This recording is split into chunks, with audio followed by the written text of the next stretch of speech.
بسم اللہ الرحمن الرحیم۔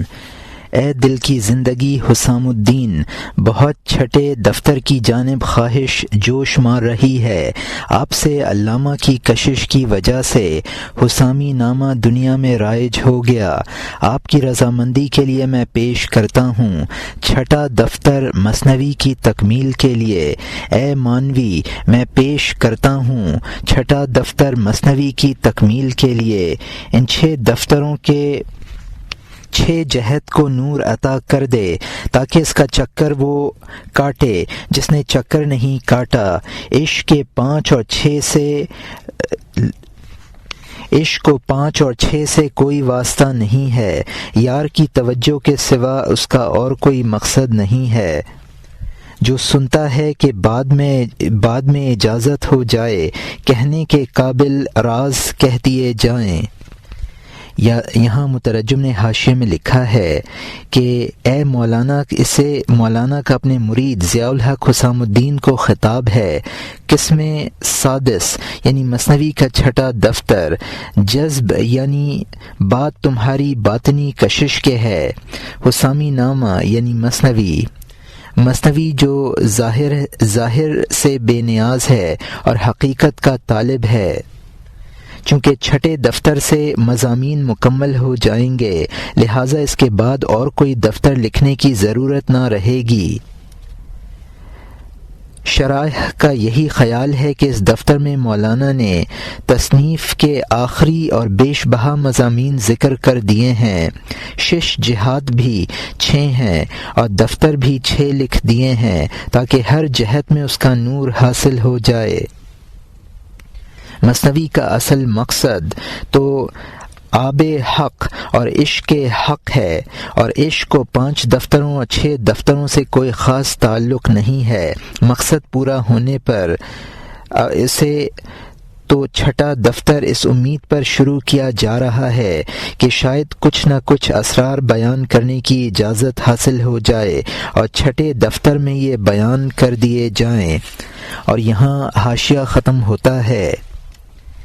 ایسے بیان کے ساتھ جو زیادہ نزدیک ہو، ان دقیق پوشیدہ کتابوں کے اعتبار سے رازداروں کے مناسب ہے۔ منکر کے کان میں راز نہیں ہے، لیکن خدا کی جانب سے دعوت دینے کا حکم آیا ہے۔ اسے ماننے نہ ماننے سے کیا واسطہ۔ حضرت نوح علیہ السلام 900 سال دعوت دیتے رہے، لہجہ بلہجہ ان کی قوم کا انکار بڑھتا رہا۔ انہوں نے کہنے سے کبھی باغ موڑی، وہ کبھی خاموشی کے غار میں گھسے۔ کیوں کتوں کے بھونکنے اور شور سے قافلہ کبھی راستے سے لوٹا ہے، کیونکہ کتوں کے بھونکنے اور شور سے قافلہ کبھی راستے سے لوٹا ہے، یا چاندنی رات میں کتے کے بھونکنے سے 14ویں کے چاند کے دوڑنے میں رفتار سست پڑی ہے۔ چاند نور 6 کتا ہے اور کتا بھوں بھوں کرتا ہے۔ ہر ایک اپنی فطرت پر کام کرتا ہے۔ قضائے خداوندی نے ہر ایک کو ایک خدمت عطا کی ہے، اس کی استعداد کے مناسب آزمائش کے لیے۔ جب کتا اس مرض کی آواز کو نہیں چھوڑتا ہے، میں چاند ہوں، میں اپنی رفتار کیسے چھوڑ دوں۔ جب سرکے پر بڑھائے تو شکر کی زیادتی ضروری ہے۔ قہر سرکہ ہے، مہربانی بھی شہد کی طرح ہے۔ یہ سکنجین کے یہی دو خز ہوتے ہیں اور یہاں 2 جز ہوتے ہیں۔ اور یہاں مترجم نے حاشیے میں لکھا ہے، پہلے دفتروں میں جو کچھ اشارے میں بیان ہوا ہے اب اس کا مکمل بیان کر دیا جائے گا۔ ہو سکتا ہے کہ اسرار کا بیان بعض لوگوں کے انکار کا سبب بنے۔ اللہ تعالیٰ کا حکم ہے کہ لوگوں کو حق کی دعوت دی جائے، لہٰذا دعوت دینے والے کو اس سے بحث نہیں ہے کہ کوئی اس دعوت کو قبول کرے یا انکار کرے۔ حضرت نوح علیہ السلام 900 سال تک دعوت دیتے رہے، لیکن قوم کا انکار بھی بڑھتا ہی رہا۔ حضرت نوح علیہ السلام کی دعوت کا زمانہ 950 سال ہے۔ مولانا نے کسر کو حذف کر دیا ہے۔ حضرت نوح علیہ السلام منکروں کے انکار سے دعوت سے نہ رکے۔ منکروں کی مثال کتوں کی سی ہے اور دعوت دینے والوں کی مثال قافلے کی سی ہے۔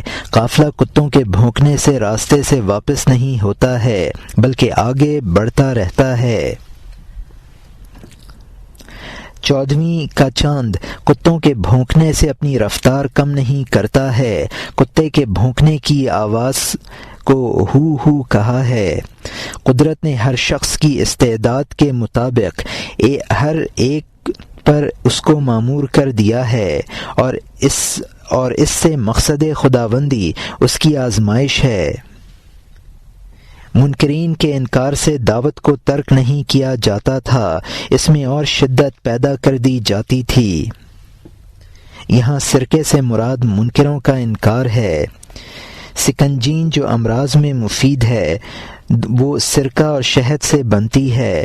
اگر سرکہ تیز ہو جائے تو اس میں شکر کا اضافہ ضروری ہو جاتا ہے، ورنہ سکنجین ناقص ہوگی۔ اور یہاں حاشیہ ختم ہوتا ہے۔ اگر شہد سرکے سے کم ہو اس سکنجین میں خلل پڑ جائے گا۔ قوم ان پر سرکے بہاتی تھی، دریا نوح علیہ السلام پر شکر زیادہ بہاتا تھا۔ ان کی شکر کی مدد سخاوت کے سمندر سے تھی تو دنیا والوں کے سرکے کے سبب وہ بڑھتی تھی۔ 1000 کی طرح کون ہوتا ہے؟ وہ ولی ہے، بلکہ وہ خدا عالی شان کا بندہ 100 قرن ہوتا ہے۔ وہ مٹکا جس میں دریا کی جانب سے راستہ ہو جائے، اس کے سامنے بہت سی جیہوں ادب کرنے لگیں۔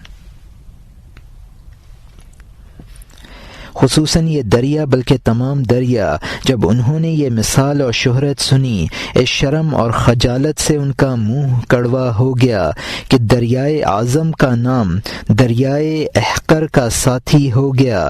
اس جہان کے اس جہان کے ساتھ ملنے میں یہ جہان شرم سے کود بھاگتا ہے۔ یہ عبارت تنگ اور کم رتبہ ہے، ورنہ تنکے کو اخذ سے کیا نسبت ہے۔ انگورستان میں کووں کے نعرے لگاتا ہے، بلبل حسین آواز کو کب کم کرتی ہے۔ پھر ہر ایک کا خریدار خدا ہوتا ہے۔ یفعل اللہ ما یشاء، یعنی اللہ تعالی جو چاہتا ہے کرتا ہے کہ بازار میں کانٹوں کی جھاڑی کا چبینا آگ کی غذا ہے، نشیلے دماغ کی روزی پھول کی خوشبو ہے۔ یہاں مترجم نے حاشیے میں لکھا ہے، حضرت نوح علیہ السلام کی قوم کا انکار جس قدر بڑھا، قدرت نے حضرت نوح علیہ السلام پر اسی قدر زیادہ شکر بہا دی۔ دریائے سخاوت یعنی حق تعالی۔ شکر کے اضافے کی صورت یہ ہوتی ہے کہ جس قدر منکرین سخت ہوتے ہیں اتنا ہی اولو العزم پیغمبر ان کی طرف بھیجا جاتا ہے۔ وہ ایک پیغمبر لاکھوں داعیوں کے وزن کا ہوتا ہے، بلکہ 100 قرن کے انسانوں کے برابر ہوتا ہے۔ چونکہ اس نبی اور رسول کا بحر حقیقی سے رابطہ ہوتا ہے تو وہ 1 کروڑ پر غالب آ جاتا ہے۔ اللہ تعالیٰ کے فیض کی عموماً سمندر اور دریا سے مثال دی جاتی ہے۔ اس تمثیل سے یہ دریا شرمندہ ہوتے ہیں اور کہتے ہیں کہ چہ نسبت خاک را یا عالم پاک۔ جب دونوں عالموں کے ساتھ ذکر ہوتا ہے تو عالم حسی کو اپنی حقارت محسوس ہوتی ہے۔ یہ تعبیر کہ حضرت حق تعالی کو دریا قرار دیا ایک ناقص تعبیر ہے، ورنہ خص یعنی دریا کو اخص یعنی حضرت حق تعالی سے کوئی نسبت نہیں ہے۔ مولانا رحمۃ اللہ علیہ نے پھر سابق مضمون کی طرف رجوع کیا ہے کہ منکرین کے انکار کی وجہ سے اسرار کا بیان نہیں چھوڑا جا سکتا ہے۔ بعض منکروں کا اتباع کرتے ہیں، بعض داعیوں کا یہ خدا کی مشیت ہے۔ کانٹا دوسروں کے لیے ناپسندیدہ ہے لیکن آگ کو بہت بھاتا ہے کیونکہ اس کی غذا ہے، اسی طرح منکرین کو انکار بھاتا ہے۔ معتدل مست اس کو خوشبو پسند ہے، اسی طرح دعوت کو قبول کرنے والوں کو دعوت پسند آتی ہے۔ اور یہاں حاشیہ ختم ہوتا ہے۔ اگر گندگی ہمارے سامنے رسوا ہے، سور اور کتے کے لیے شکر اور حلوہ ہے۔ اگر پلید لوگ پلیدیاں کرتے ہیں، پانی پاک کرنے پر مستعد ہیں۔ اگر دنیا کانٹے اور تنکے سے پر ہو جائے، آگ اس کو ایک سانس میں مٹا دیتی ہے۔ اگرچہ سانپ زہر افشانی کرتے ہیں، اگرچہ بد مزاج ہمیں پریشان کرتے ہیں، شہد کی مکھیاں پہاڑ اور کوٹھی اور درختوں پر شہد سے شکر کے انبار لگاتی ہیں، زہر ہر چند زہریلا پن پھیلاتے ہیں، تریاق ان کو فوراً زائل کر دیتے ہیں۔ یہ دنیا پوری جنگ ہے، جب تو غور کرے، ذرہ ذرے کے ساتھ ایسا ہے جیسا کہ دین کا قرآن کے ساتھ، جیسا کہ دین کافری کے ساتھ۔ ایک ذرہ بائیں کو اڑتا ہے تو دوسرا طلب میں دائیں جانب کو، ایک ذرہ اوپر کو اور دوسرا نیچے کو۔ رجحان میں ان کی عملی جنگ کو دیکھ، عملی جنگ مخفی جنگ کی وجہ سے ہے۔ اس اختلاف کو اس اختلاف سے سمجھ لے۔ وہ ذرہ جو سورج میں فنا ہو گیا، اس کی جنگ حساب سے خارج ہو گئی۔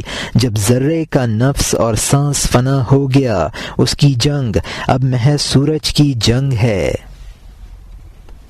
یہاں مترجم نے حاشیے میں لکھا ہے کہ نجاست انسان کے سامنے رسوا ہے، کتے اور سور کی خوراک ہے۔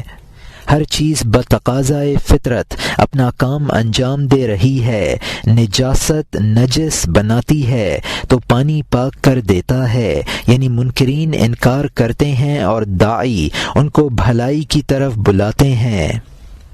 خار و خس اپنا کام کرتے ہیں تو آگ اپنا کام کرتی ہے۔ منکرین کی شرارتوں کو داعیوں کی دعوت فنا کر دیتی ہے۔ سانپ اپنا کام کرتے ہیں تو شہد کی مکھیاں اپنا کام کرتی ہیں۔ لہٰذا ہمیں مفسدوں کی وجہ سے تبلیغ کو ترک نہ کرنا چاہیے۔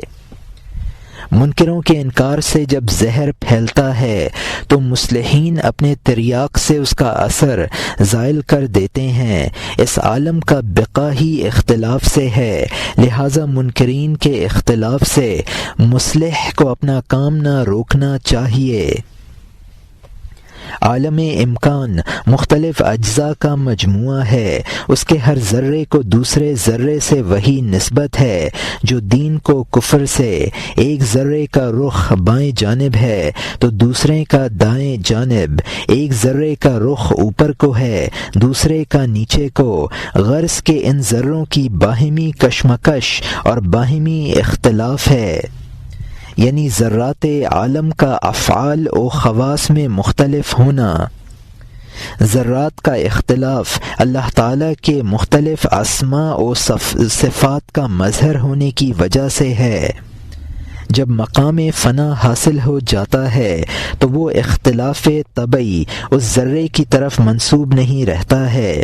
ذرے کے محو ہو جانے کے بعد اس کے افعال سورج کی طرف منسوب ہوں گے، چونکہ اب اس کی جنگ طبعی نہیں ہے بلکہ من اللہ ہے، تو اس کی جنگ خدا کی جنگ ہے۔ اور یہاں حاشیہ ختم ہوتا ہے۔ اس میں سے طبیعت کی حرکت اور سکون جاتا رہا، کیونکہ ہم اسی کی طرف لوٹنے والے ہیں کی وجہ سے ان الیہ راجعون، ہم اپنے نور کے سمندر کی جانب لوٹ آئے اور ہم اصل کی رضاعت سے دودھ پینے والے بن گئے۔ اے چھلاوے کی وجہ سے راستے کی پگڈنڈیوں میں بھٹکے ہوئے، اے بے اصول کی شیخی نہ بگھار، نور عین میں ہماری جنگ اور صلح ہماری جانب سے نہیں ہے، دو انگلیوں کے درمیان کی وجہ سے ہے۔ طبعی جنگ، عملی جنگ قولی جنگ اجزاء کے درمیان خوفناک جنگ ہے، یہ دنیا اسی جنگ سے قائم رہتی ہے۔ عناصر میں غور کر لے تاکہ حل ہو جائے۔ چاروں عنصر چار مضبوط ستون ہیں جن پر دنیا کی چھت قائم ہے، ہر ستون دوسرے کو توڑنے والا ہے۔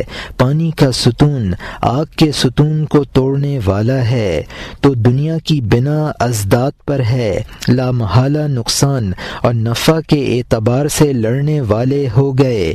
تیرے احوال ایک دوسرے کے خلاف ہیں، ہر ایک اثر میں ایک دوسرے کا مخالف ہے، جبکہ تو ہر وقت اپنی رہزنی کرتا ہے، دوسرے سے کیسے موافقت برتے گا؟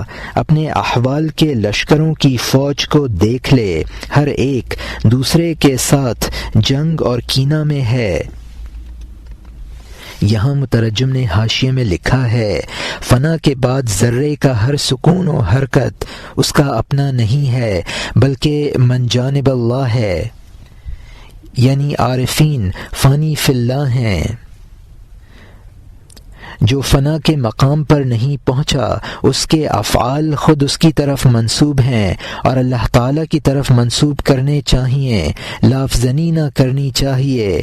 فانی کا ہر کام خدا کی طرف منسوب ہے۔ حدیث شریف ہے، انسان کا دل اللہ کی دو انگلیوں کے درمیان ہے، وہ جس طرح چاہتا ہے اس کو پلٹ دیتا ہے، لہٰذا ہمارے افعال خدا کی طرف منسوب ہیں۔ عالم کے اجزاء میں جنگ طبعی یعنی اجزاء میں طبائع کا اختلاف، جنگ فعلی یعنی افعال و خواص کا اختلاف، جنگ قولی یعنی اقوال کا باہمی اختلاف بہت خوفناک جنگ ہے۔ اس کی وجہ یہ ہے کہ اس فانی دنیا کا قیام ہی اس جنگ پر ہے۔ عناصر کی باہمی جنگ پر غور کرنے سے یہ بات واضح ہو جاتی ہے۔ دنیا کی چھت چار متضاد عنصروں پر قائم ہے۔ پانی آگ کو فنا کر دیتا ہے۔ جب مخلوق کی بنیاد ہی مختلف عناصر پر ہے تو مخلوق باہمی مختلف ہے۔ مختلف چیزوں میں ہی اختلاف نہیں ہے بلکہ ایک چیز کے احوال میں بھی اختلاف ہے۔ جبکہ خود ایک انسان کے احوال باہمی مختلف ہیں تو وہ دوسرے سے کیسے متفق ہو سکتا ہے؟ انسان کے احوال ایک دوسرے سے برسرے پیکار ہیں۔ اور یہاں حاشیہ ختم ہوتا ہے۔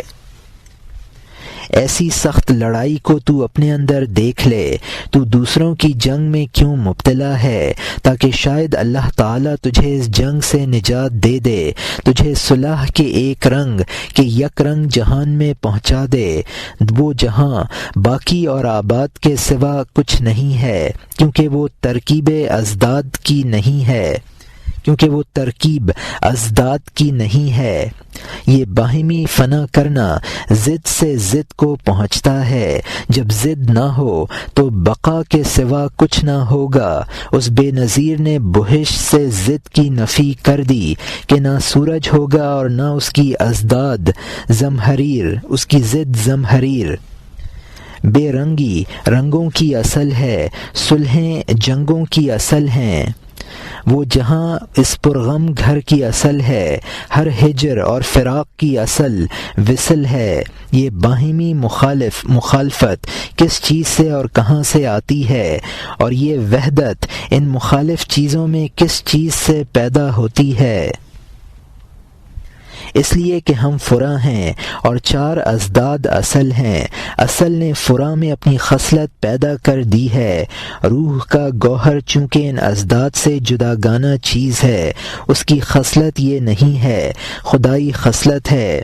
ان جنگوں کو دیکھ جو صلحوں کے اصول ہیں، جیسا کہ نبی صلی اللہ علیہ وسلم کہ اس کی جنگ خدا کے لیے ہے۔ وہ جنگ عجیب ہے جو صلحوں کی رکن ہے، وہ خوش نصیب ہے جس کی یہ جنگ خدا کے لیے ہے۔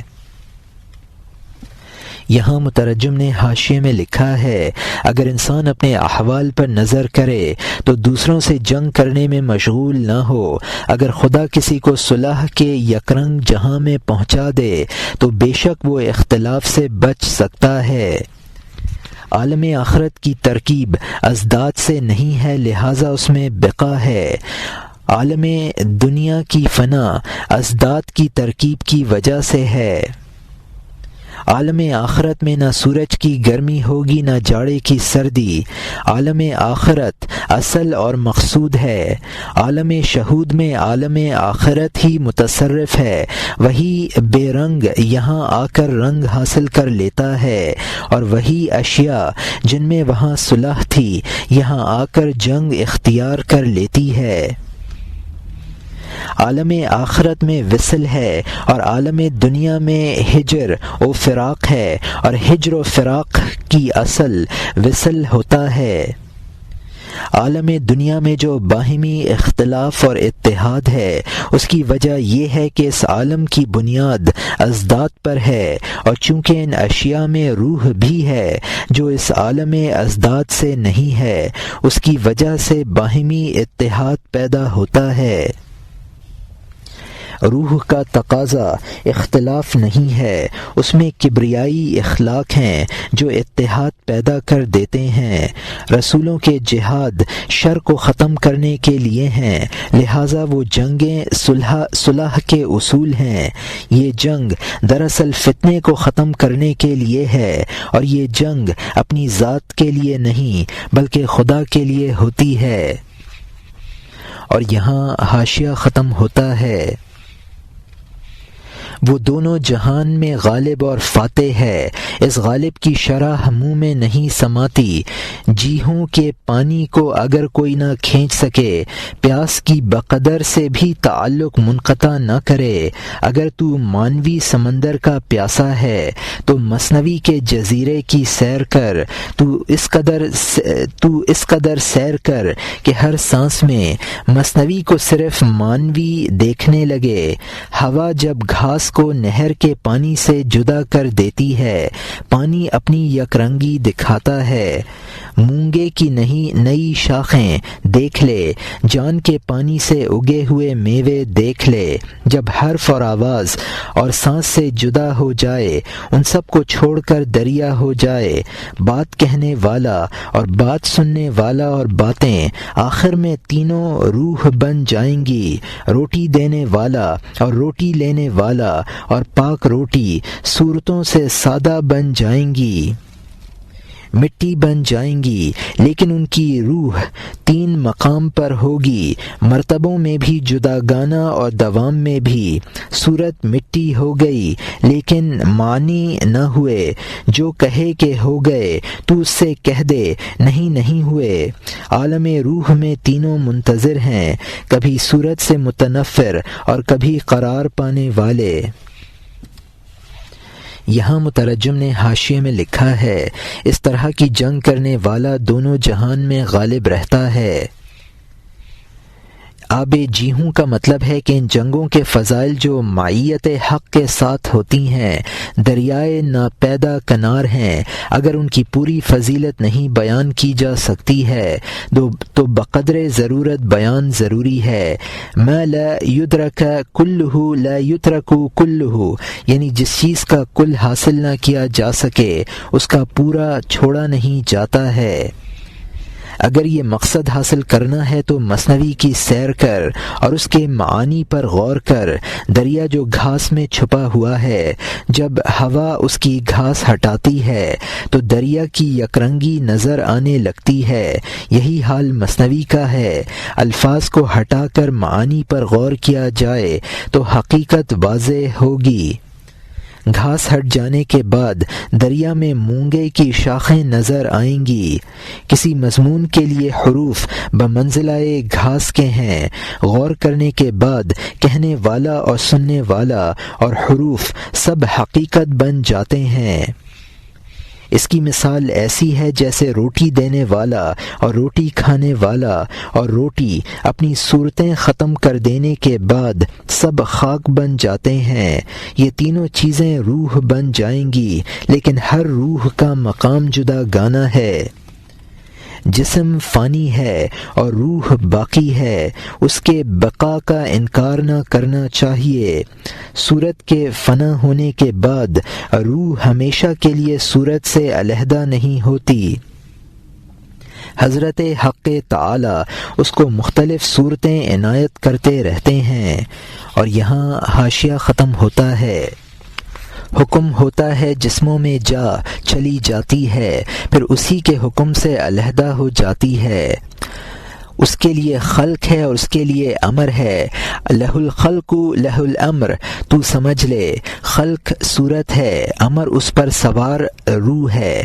سوار اور سواری شاہ کے حکم میں ہیں، جسم درگاہ پر اور روح دربار کے اندر ہے۔ جب وہ چاہتا ہے کہ پانی ٹھلیا میں آ جائے، شاہ روح کے لشکر کو کہہ دیتا ہے کہ سوار ہو جاؤ، پھر جب روحوں کو اوپر بلاتا ہے، نقیبوں کی جانب سے آواز آتی ہے کہ اترو، اس کے بعد بات باریک ہو جائے گی، آگ کو کم کر، اس کے ایندھن کو نہ بڑھا تاکہ چھوٹی دیگیں جلد نہ ابل پڑیں، اور ادراکات کی دیگ چھوٹی اور کم درجے کی ہے۔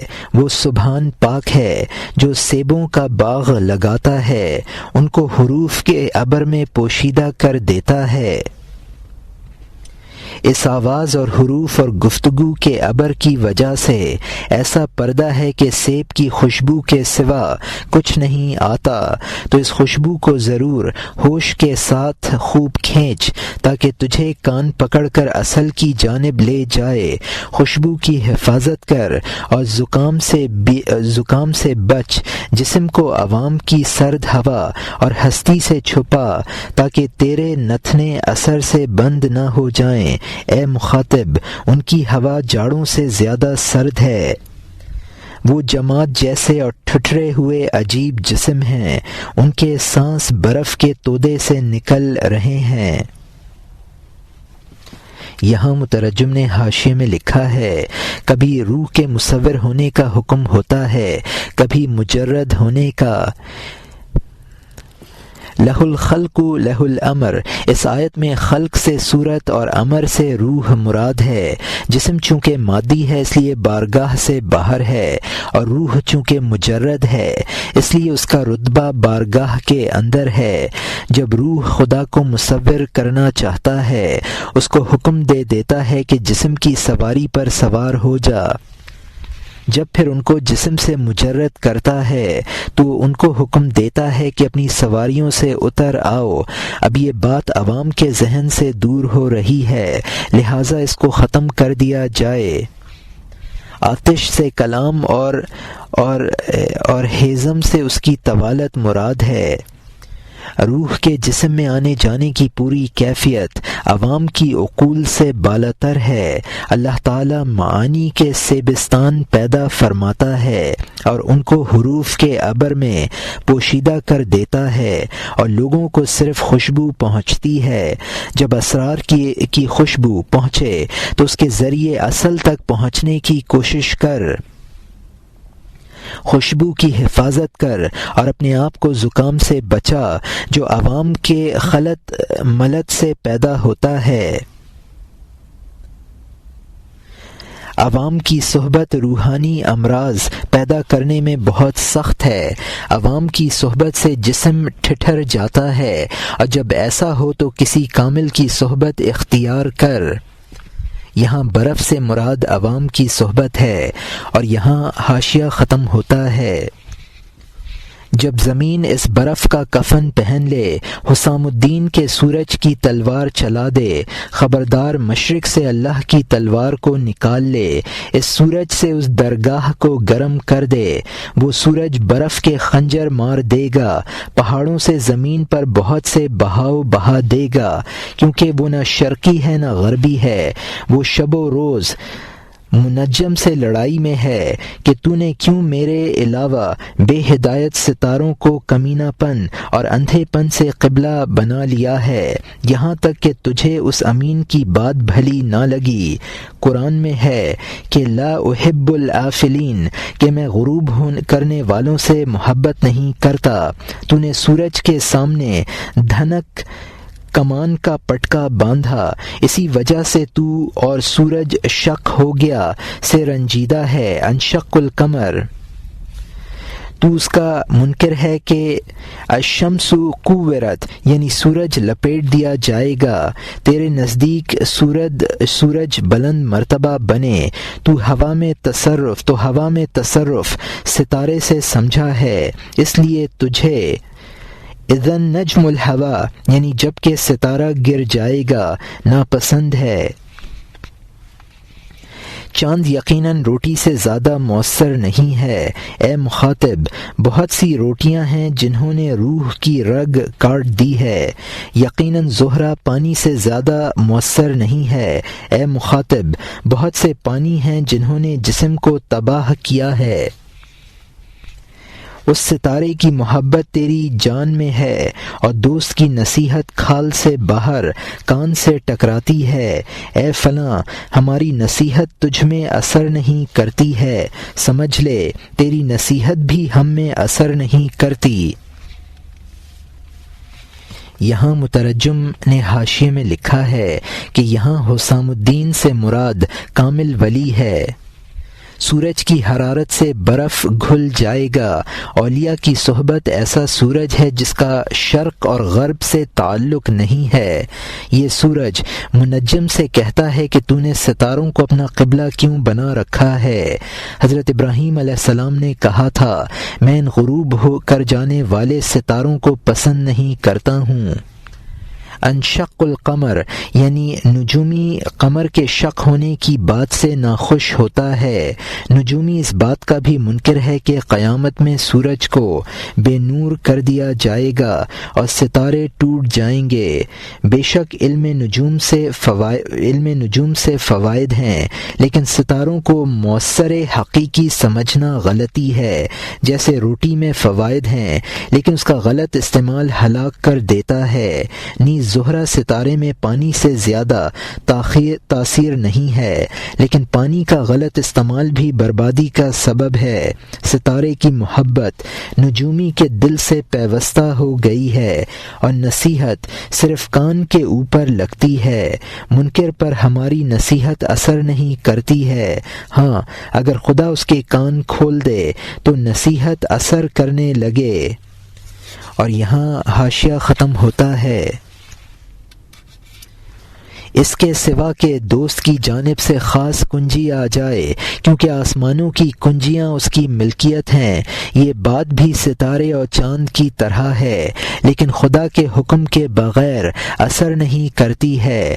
یہ ستارہ بے جہت ہے، اس کی تاثیر وحی کے جویاں کانوں میں پہنچتی ہے کہ جہت سے بے جہات کی جانب آ جاؤ تاکہ تمہیں موت کا بھیڑیا پھاڑ نہ ڈالے، اس طرح پر کہ اس کے موتی برسانے والی روشنی۔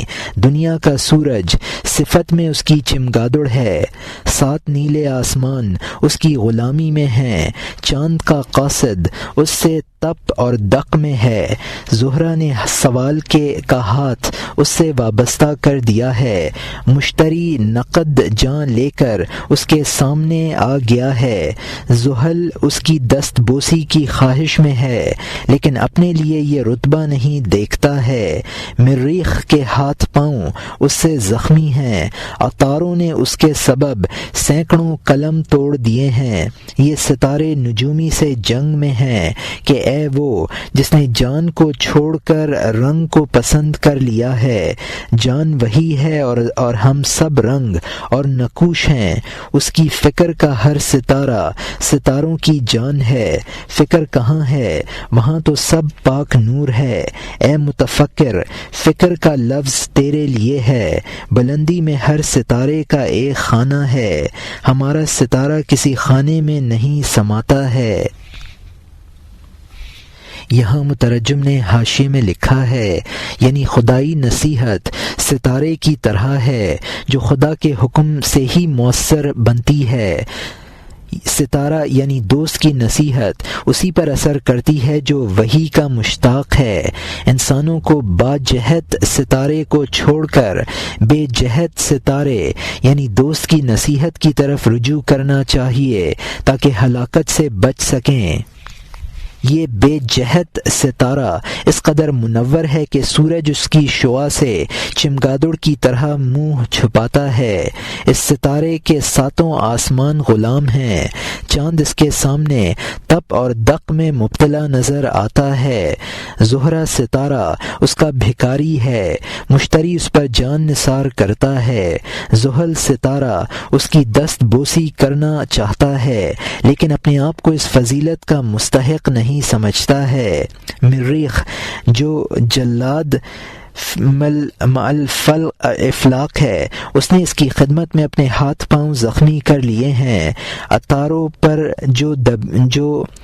جو دبیرہ الفلک ہے، اس نے اس کی تعریف میں سینکڑوں قلم توڑ ڈالے ہیں۔ ستارے نجومی کو ملامت کرتے ہیں کہ تو نے روح یعنی بے جہت ستارے کو چھوڑ کر ہم سے کیوں تعلق پیدا کیا ہے۔ یہ ستارہ محدود ہے اور وہ ستارہ لامحدود ہے۔ اور یہاں حاشیہ ختم ہوتا ہے۔ روح لامکانی چیز ہے، وہ کسی مکان میں محدود نہیں ہو سکتی ہے۔ روح کی مثالیں محض کمزور عقل والوں کو سمجھانے کے لیے بیان کر دی جاتی ہیں۔ اور یہاں حاشیہ ختم ہوتا ہے۔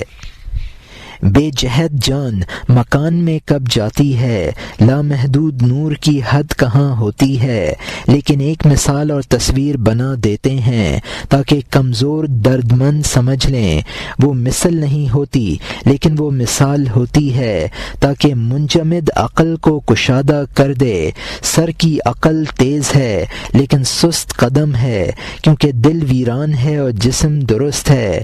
اس کی عقل دنیا کو منتقل کرنے میں پیچ در پیچ ہے، شہوت کو ترک کرنے میں ان کی فکر ہیچ در ہیچ ہے۔ ان کا سینہ دعوے کے وقت سورج کی طرح ہے، ان کا صبر تقوی کے وقت برق کی طرح ہے۔ وہ خودنما ہنروں میں ایک عالم ہے، وفا کے وقت دنیا کی طرح بے وفا ہے، خود بینی کے وقت دنیا میں نہیں سماتا ہے، حلق اور میدے میں روٹی کی طرح گم ہے۔ اس کے یہ سب اوصاف بھلے ہو جاتے ہیں، جب نیک خصلت ہو جاتا ہے وہ برے نہیں رہتے ہیں۔ اگرچہ خودی منی کی طرح گندی ہے، جب جان سے وابستہ ہو جاتی ہے روشنی حاصل کر لیتی ہے۔ جو جماد نبات کی طرف رخ کر لیتا ہے، اس کے نصیبے کے درخت سے زندگی اگ آتی ہے۔ ہر نبات جو جان کی جانب رخ کر لیتی ہے وہ حضرت خضر علیہ السلام کی طرح آب حیات سے سیراب ہو جاتی ہے۔ جب جان جانا کی طرف رخ کرتی ہے، ختم نہ ہونے والی زندگی میں سامان جا رکھتی ہے۔ یہاں مترجم نے حاشیے میں لکھا ہے، روح لامکانی چیز ہے، وہ کسی مکان میں محدود نہیں ہو سکتی ہے۔ روح کی مثالیں محض کمزور عقل والوں کو سمجھانے کے لیے بیان کر دی جاتی ہیں، لیکن وہ چیز اس روح کی مثل نہیں ہوتی جو تمام اوصاف میں شریک ہو، بلکہ مثال اور مثیل ہوتی ہے۔ تن پرور روح کی تعمیر نہیں کرتا ہے، ان کو صرف عقل معاش حاصل ہے، عقل معاد سے وہ بالکل محروم ہیں۔ غلط دعووں میں بڑی حیثیت کے مالک ہیں لیکن تقوی کے اعتبار سے ان کی کوئی حیثیت نہیں ہے۔ خود نمائی میں وہ ایک دنیا معلوم ہوتا ہے اور وفا کے وقت دنیا کی طرح بے وفا معلوم ہوتا ہے۔ خود بینی کے وقت دنیا میں نہیں سماتا ہے اور گلے اور معدے کی لذت کے وقت روٹی کی طرح گم ہو جاتا ہے۔ انسان جب نیک خصلت بن جاتا ہے تو اس کی برائیاں بھلائیوں میں تبدیل ہوتی ہیں۔ خودی بڑی چیز ہے لیکن جب اس کا تعلق روح سے ہو جائے تو بھلی بن جاتی ہے۔ جب جماد نبات کا جز بن جاتا ہے تو فضیلت حاصل کر لیتا ہے، جو نبات روح سے تعلق پیدا کر لیتی ہے اس میں مزید فضیلت حاصل ہو جاتی ہے۔ جب روح اپنا تعلق روح الارواح سے کر لیتی ہے تو اس کو نہ مٹنے والی زندگی حاصل ہو جاتی ہے۔ اور یہاں حاشیہ ختم ہوتا ہے، اب نئے مضمون کا آغاز ہوتا ہے جس کا عنوان ہے سوال سائل از وائز کے مرغے بر سرے ربز نشتہ بود سرے او فاضل ترست و شریف تر و عزیز تر و مکرم تر یا دم او جواب دادن وائز سائل را بقدر فہم او ادراک او، یعنی ایک سائل کا ایک وائز سے سوال کرنا کہ جو پرند احاطے میں بیٹھا ہوا ہو اس کا سر فاضل اور زیادہ شریف اور زیادہ عزیز اور زیادہ معزز ہے یا اس کی دم، اور وائز کا سائل کو اس کے فہم و ادراک کے مطابق جواب دینا۔ ایک روز ایک سوال کرنے والے نے ایک وائز سے کہا کہ اے جناب، آپ ممبر کے اعلیٰ درجے کے قابل ہیں، میرا ایک سوال ہے، اے عقل مند فرمائیے۔ اس مجلس میں میرے سوال کا جواب، قلعے کی دیوار پر ایک پرند بیٹھا ہے، اس کے سر اور دم میں سے کون افضل ہے؟ اگر اس نے کہا اگر اس کا منہ شہر کی طرف اور دم گاؤں کی جانب ہے، سمجھ لے کہ اس کا منہ اس کے دم سے بہتر ہے۔ اگر دم شہر کی جانب اور منہ گاؤں کی جانب ہے، اس کی دم خاک بن جا اور اس کے چہرے سے ظاہر اور اس کے چہرے سے بچ۔ پرند پروں سے آشیانے کی طرف پرواز کرتا ہے۔ اے لوگو، انسان کا پر ہمت ہے، وہ عاشق جو خیر اور شر میں ملوث ہے۔ خیر اور شر کو نہ دیکھ، تو ہمت کو دیکھ۔ بعض اگر سفید اور بے مثال ہو جبکہ اس کا شکار چوہا ہو وہ حقیر ہے، اور اگر وہ چغد ہو اور اس کا میلان شاہ کی جانب ہو وہ باز کا سر ہے، چوٹی کو نہ دیکھ۔ یہاں مترجم نے حاشیے میں لکھا ہے، اس سوال و جواب سے یہی بتایا ہے کہ ہر چیز اپنے افضل کی معیت سے مزید فضیلت حاصل کر لیتی ہے۔ عاشق کے افعال پر نظر نہ کر بلکہ اس کی ہمت کو دیکھ جو بہرحال قابل تعریف ہے۔ بعض اگر چوہے کا شکار کرنے لگے تو ذلیل ہے، اگر چغد شاہ کی طرف نظر رکھے شریف ہے۔ اور یہاں حاشیہ ختم ہوتا ہے، اگر شیر مردہ گدھا کھا رہا ہے وہ کتا ہے، شیر کی شکل کو نہ دیکھ۔ اگر کتے نے چیتے اور بھیڑیے کو پچھاڑ دیا، بے شک و شبہ اس کو شیر سمجھ۔ آدمی ایک مٹی سے گندھا ہوا قلب کے ذریعے آسمان اور ستارے سے بڑھ گیا۔ آدمی جو خمیر کے ایک تشت کے بقدر ہے، آسمان اور قرۂ ناری سے بڑھ گیا۔ اس آسمان نے کبھی ہم نے مکرم بنایا کرمنا سنا ہے، جو اس غموں کے بھرے ہوئے آدمی نے سنا ہے۔ کسی نے زمین اور آسمان پر پیش کیا ہے حسن اور عقل اور عبارتیں اور تمنا، کبھی تو نے آسمان پر رونمائی کی ہے، چہرے کی خوبصورتی اور گمان میں رائے کی درستگی کی۔ اے صاحبزادے، حمام کی تصویروں کے سامنے اپنا چاندی جیسا جسم کبھی تو نے پیش کیا ہے؟ تو ان حور جیسی تصویروں سے گزر جاتا ہے، ایک چندھی بڑھیا کو جلوہ دکھاتا ہے۔ بڑھیا میں کیا ہے جو ان میں نہیں تھا، جو تجھے ان تصویروں سے اپنی جانب اچک لے گئی؟ تو نہ بتا، میں بیان میں بتاتا ہوں۔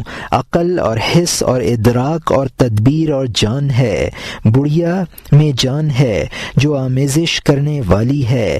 حمام کی تصویروں میں روح نہیں ہے۔ حمام کی تصویر اگر حرکت کرنے لگے فوراً تجھے سینکڑوں بوڑھیوں سے جدا کر دے۔ یہاں مترجم نے حاشیے میں لکھا ہے، جو شیر مردہ گدھے کا شکار کرے وہ کتا ہے، اور اگر کتا چیتے اور شیر کا شکار کرے تو وہ شیر ہے۔ انسان جس کی سرشت مٹی اور پانی سے ہے، ہمت کی وجہ سے آسمان اور ستاروں سے بلند ہے۔ کرمنا یعنی ہم نے فضیلت دی، یہ انسان کی فضیلت اس کی بلند ہمت کی وجہ سے ہے۔ انسانی خصوصیات جو آسمان اور زمین کو حاصل نہیں ہیں وہ محض اس کی بلند ہمتی کی وجہ سے ہیں۔ حمام کی تصویریں ہمت سے خالی ہیں اور بے قدر ہیں۔ حمام کی تصویروں سے انسان کوئی تعلق نہیں رکھتا اور ایک بدصورت بڑھیا سے تعلق پیدا کرتا ہے۔ اس کی وجہ یہی ہے کہ وہ تصویریں بے روح اور بے ہمت ہیں۔ بڑھیا کی طرف میلان کی وجہ اس کا حس و ادراک اور عقل ہی ہے۔ بڑھیا میں روح اور جان ہے جو حمام کی تصویروں میں نہیں ہے۔ اگر حمام کی تصویریں باروح ہو جائیں تو بڑھیا کی طرف کبھی میلان نہ ہو۔ اور یہاں حاشیہ ختم ہوتا ہے۔ جان کیا ہوتی ہے؟ جو خیر اور شر سے باخبر ہے، احسان سے خوش اور نقصان سے رونے والی ہے، جبکہ جان کا راز اور ماہیت اس کا باخبر ہوتا ہے۔ جو زیادہ آگاہ ہے جان کے اعتبار سے زیادہ ہے۔ اے دل، جب جان کا اقتضا باخبری ہے، جو زیادہ باخبر ہوگا اس کی جان زیادہ قوی ہوگی۔ عالم ارواح خود سراسر باخبری ہے، جو بے جان ہے وہ دانش سے خالی ہے۔ روح کی تاثیر باخبری ہے، جس کو یہ زیادہ حاصل ہے وہ اللہ والا ہے۔ چونکہ بہت سی خبریں وجود سے باہر کی ہیں تو جانیں اس میلان میں جماد ہوں گی۔ جان اول درگاہ کا مظہر ہے، جاں خود اللہ تعالی کا مظہر ہے۔ ملائک مجسم عقل اور روح تھے، نئی روح آئی جس کے لیے وہ جسم بن گئے۔ سعادت کی وجہ سے جب اس روح سے جا ملے، جسم کی طرح اس روح کے خادم ہو گئے۔ اس شیطان نے اس جان سے سرتابی کی، جان کے ساتھ ایک نہ بنا کیونکہ مردہ عضو تھا۔ چونکہ اس کو وہ سعادت حاصل نہ تھی، وہ اس روح پر قربان نہ ہوا۔ ٹوٹا ہوا ہاتھ تھا، جان کا فرما بردار نہ بنا۔ اگر اس کا وہ عضو ٹوٹ گیا، جان ناقص نہ ہوئی، کیونکہ وہ اس کے قبضے میں ہے، اس کو موجود کر سکتی ہے۔ ایک دوسرا راز ہے، دوسرا کان کہاں ہے؟ وہ طوطی کہاں ہے جو اس شکر کی استعداد رکھے؟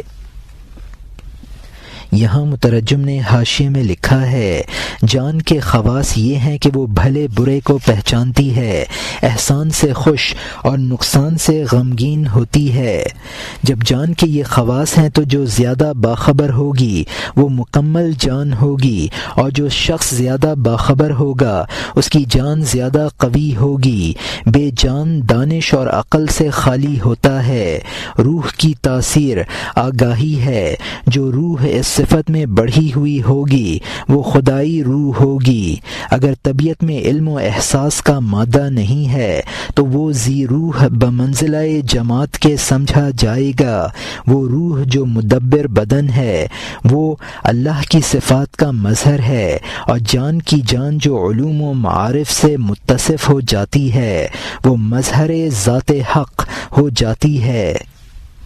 ملائک مجسم عقل و جان تھے، لیکن وہ حضرت آدم علیہ السلام کی روح کے اس طرح تابع ہو گئے جس طرح جسم روح کے تابع ہے۔ شیطان نے اس روح سے رابطہ منقطع کر لیا، وہ مردہ عضو بن کر رہ گیا۔ جو عضو ٹوٹ جاتا ہے وہ روح سے خالی ہو جاتا ہے، لیکن شیطان کی نافرمانی سے آدم علیہ السلام کے کمال میں نقصان نہیں آیا۔ شیطان کی نافرمانی کا ایک اور راز بھی ہے جو عوام کے سامنے بیان نہیں کیا جا سکتا۔ دوسری جگہ مولانا نے یہ راز بھی ظاہر کیا ہے اور بتایا ہے کہ حضرت حق تعالی کی صفت مذل کا مظہر ضروری تھا، اس لیے بھی شیطان کو پیدا فرمایا ہے۔ اور یہاں حاشیہ ختم ہوتا ہے۔ خاص طوطیوں کے لیے شکر بہت ہے، عام طوطیوں نے اس خوراک سے آنکھ بند کر رکھی ہے۔ صورت کا بھکاری ان نکتوں کو کیا چکھ سکتا ہے؟ وہ مانی ہیں فعولاً فاعلات نہیں ہیں۔ حضرت عیسیٰ علیہ السلام کو اپنے گدھے سے شکر کے بارے میں رکاوٹ نہیں ہے، لیکن گدھا طبعاً گھاس کو پسند کرتا ہے۔ اگر گدھے کو شکر خوش کر سکتی تو وہ گدھے کے سامنے ہی شکر کا بورا ڈال دیتے۔ معنی نختم علی افواہہم یعنی ہم ان کے منہوں پر مہر لگائیں گے کے معنی یہ سمجھ لے یہ سالک کے لیے ضروری ہے۔ یہاں مترجم نے حاشیے میں لکھا ہے خاصان خدا کے لیے اسرار کی شکر بکثرت موجود ہے، وہ اس سے غذا حاصل کر رہے ہیں، عوام اس کی طرف توجہ نہیں کرتے ہیں۔ جو شخص محض لفظوں کا بھکاری ہے اس کو معانی کا لطف حاصل نہیں ہوتا۔ یہ مثنوی محض شاعری نہیں ہے بلکہ اسرار کا بیان ہے۔ حضرت عیسیٰ علیہ السلام اپنے گدھے کو بھی اسرار کی تعلیم دے سکتے تھے، لیکن اس میں استعداد ہی نہ تھی۔ اگر ان کا گدھا اسرار سننے کی اہلیت رکھتا تو وہ اس کو اسرار کی تعلیم دیتے۔ قرآن پاک میں ہے الیوم نختم علی افواہہم یعنی آج ان کے منہوں پر مہر لگائیں گے۔ مولانا رحمۃ اللہ علیہ فرماتے ہیں کہ اس کے معنی یہ ہیں کہ ان میں اسرار کو ہضم کرنے کی استعداد نہیں ہے۔ اور یہاں حاشیہ ختم ہوتا ہے۔ پیغمبروں کے خاتم کے راستے کے ذریعے ہو سکتا ہے کہ ہونٹ سے بھاری مہر ہٹ جائے۔ وہ مہریں جو انبیاء باقی چھوڑ گئے تھے ان کو احمدی صلی اللہ علیہ وسلم دین کے ذریعے ہٹا دیا ہے، جو بغیر کھلے ہوئے تالے رہ گئے تھے۔ ان فتحنا بے شک ہم نے کھولا کہ ہاتھ سے کھلے، اور اس جہان اور اس جہان کے سفارشی ہیں، اس جہان میں دین کے اور اس جہان میں جنتوں کے۔ یہ جہان کہتا ہے کہ آپ ان کو راستہ دکھائیں، وہ جہان کہتا ہے کہ آپ ان کو چاند دکھائیں۔ ظاہر اور باطن میں ان کی عادت میری قوم کو ہدایت دے، بے شک وہ بے خبر ہے اہدی قومی انہم لا یعلمون۔ یہاں مترجم نے حاشیے میں لکھا ہے اگر یہ بے استعداد لوگ حضور صلی اللہ علیہ وسلم کا طریقہ اختیار کر لیں تو ہو سکتا ہے کہ ان میں استعداد پیدا ہو جائے، اور وہ مہر جو ان لوگوں کے منہ پر لگی ہے حضور صلی اللہ علیہ وسلم کی برکت سے اکھاڑ دی جائے۔ ان لوگوں کے منہ پر جو قفل لگے ہوئے ہیں وہ حضور صلی اللہ علیہ وسلم کی برکت سے کھل جائیں۔ قرآن پاک میں فرمایا گیا ہے کہ بے شک ہم نے ان کے لیے فتح کر دیا۔ اس میں صرف مکہ کی فتح مراد نہیں ہے بلکہ قفلوں کا کھلنا بھی مراد ہے۔ حضور صلی اللہ علیہ وسلم دونوں جہانوں کے شفیع ہیں۔ دنیا میں ان کی سفارش سے اسرار دین تک رسائی ہوئی ہے اور آخرت میں جنت تک رسائی ہوگی۔ دنیا بزبان حال آپ سے کہتی ہے کہ ان کو راہ ہدایت دکھائیے، اور آخرت کہے گی کہ ان کو دیدار خداوندی کرائیے۔ حضور صلی اللہ علیہ وسلم کی دعا تھی کہ خدا میری قوم کو ہدایت دے، وہ جانتے نہیں ہیں۔ اور یہاں حاشیہ ختم ہوتا ہے۔ ان کی دعا سے دونوں دروازے کھلے، دو جہاں میں ان کی دعا مقبول ہے، اسی لیے وہ خاتم بنے، کیونکہ سخاوت میں ان جیسا نہ تھا اور نہ ہوں گے۔ جب کوئی استاد کاریگری میں بازی لے جاتا ہے، کیا تو نہیں کہتا کہ کاریگری اس پر ختم ہے؟ آپ مہروں کے کھولنے میں خاتم ہیں، روح بخشنے والوں کے جہان میں آپ حاتم ہیں۔ خلاصہ یہ ہے کہ محمد صلی اللہ علیہ وسلم کے ارشادات سب فتوح در فتوح در فتوح ہیں۔ آپ کی جان پر لاکھوں آفرین ہیں، ان کی تشریف آوری اور آپ کے فرزندوں کے دور پر بھی ان کے وہ با اقبال شہزادے جو ان کے دل اور جان کے جوہر سے پیدا ہوئے، خواہ وہ بغداد اور ہرات یا رے کے ہیں، بغیر پانی اور مٹی کے ملاؤ کے آپ کی نسل سے ہیں۔ پھول کی شاخ جہاں بھی اگے پھول ہے، شراب کا مٹکا جہاں بھی جوش مارے شراب ہے۔ اگر سورج مغرب سے رونما ہو، بعینہ سورج ہے نہ کہ دوسری چیز۔ عیب نکالنے والوں کو اس کلام سے اندھا رکھ اے خدا اپنی ستاری سے۔ اللہ تعالیٰ نے فرمایا ہے کہ بدخواہ چمگادڑ کی آنکھ کو میں نے بے مثال سورج سے بند کر دیا ہے۔ چمگادڑوں کی ناقص نظروں سے ستارے اور وہ سورج بھی پوشیدگی میں ہے۔ یہاں مترجم نے حاشیے میں لکھا ہے کہ حضور صلی اللہ علیہ وسلم کی دونوں دعائیں مقبول ہیں۔ حضور صلی اللہ علیہ وسلم کو خاتم النبیین محض اس لیے نہیں کہا گیا ہے کہ آپ کے بعد کوئی نبی نہ آئے گا، بلکہ اس لیے بھی کہا گیا ہے کہ فیض رسانی میں نہ آپ جیسا کوئی ہوا اور نہ ہوگا، یعنی جس طرح آپ صلی اللہ علیہ وسلم خاتم زمانی ہیں، اسی طرح آپ صلی اللہ علیہ وسلم کمالات کے بھی خاتم ہیں۔ جب کوئی استاد کسی دستکاری میں انتہائی کمال پیدا کر لیتا ہے تو کہا جاتا ہے یہ دستکاری اس پر ختم ہے۔ حضور صلی اللہ علیہ وسلم کو مہروں کے کھولنے میں اسی درجے کمال تھا کہ آپ کو خاتم کہا گیا۔ حضور صلی اللہ علیہ وسلم کے کلام میں وہ اشارے ہیں جن سے مہروں کی کشادگی ہی کشادگی ہے۔ آپ کے جانشین پر آپ کے جانشین جو آپ کے عنصر سے بنے ہیں، یہ جانشین خواہ کسی ملک کے ہوں، وہ آپ کی روحانی اولاد ہیں۔ کسی درخت کی قلم جہاں بھی لگاؤ وہ اسی درخت کا فرد ہے۔ شراب کسی بھی برتن میں ہو وہ شراب ہی ہے، لہذا اولاد میں باپ ہی کا اثر ہے۔ سورج جہاں سے بھی طلوع کرے سورج ہے۔ ان بزرگوں کے جو عیب چھی ہیں تکوینی اعتبار سے ان کو میرے اس کلام سے محروم رکھ۔ جن کے قلوب پر مہر لگ گئی ہے ان کی آنکھیں بے مثال سورج سے بند ہیں۔ اور یہاں حاشیہ ختم ہوتا ہے۔